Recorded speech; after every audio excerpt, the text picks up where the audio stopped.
يسعد أوقاتكم يا أحلى متابعين ويا أحلى أصدقاء. جيتكم اليوم وصفة جديدة، هي بطاطا مع فروج بالفرن مشوية على طريقتي، من مجموعة طرق رح نزلكم إياها إن شاء الله قريبا.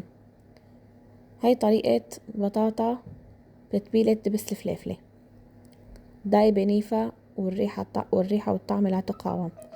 أول شي بدنا فخاد دجاج كاملة مغسولين ومقطعين ومنضفين منيح، وبدنا معلقتين دبس فليفلة، نحط عليها معلقتين كزبرة ومعلقة توم بودرة ومعلقتين فلفل أسود، وبدنا نحط كمان رشة توابل بيضة أو بهارات بيضة بنسميها، وبعدين بنحط عليها معلقة كاري وشوي زيت نباتي أو زيت زيتون. بعدين بدنا نضيف لها توم مهروس، وبدنا نعصر عليها ليمونة. بعد ما عصرنا الليمونة بدنا نخلط المكونات، طبعا بدنا نضيف ملح كمان حسب الرغبة أكيد.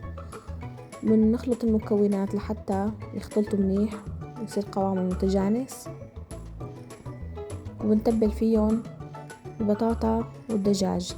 البطاطا أنا كنت طبعا مقطعتهم وغاسلتهم ومقطعتهم بشكل وسط، وبنحط قسم منهم على البطاطا والقسم الثاني بنحطه على الدجاج. لا ليكوا كيف أنا هون مشرحة الدجاج حتى تفوت التتبيلة بقلبه. طبعا نفركه منيح، نفرك الدجاج منيح لحتى تتغلغل التبلة بداخله وتتشربوا، والأفضل تتركوها تقريبا يعني 24 ساعة أو مثلا 5 ساعات بالبراد. وهون طبعا أنا كمان تبلت البطاطا ومديتها بالصحن أو الصينية أو البايركس، حطيت البطاطا متبلة، صفيت فوقه الدجاج. طبعا دائما طبقة الجلد لازم تكون من برا حتى تاخد وش وتتشقر.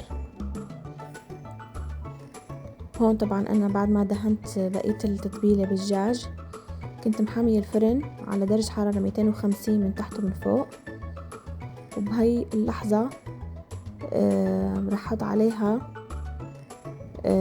ورقة أغطي الدجاج بورقة زبدة، وأحط عليها ورقة ألمنيوم أو ورقة سلوفان، وبدخله الدجاج بحطه بالوسط بالرف الوسطاني بالفرن، واتركه لحتى يستوي استواء كامل. بعدين انزع الطبقة وخليه ياخد وش. رجعه على الفرن، هون بعد ما استوى رح رجعه على الفرن لحتى يتشقر، وهيك النتيجة.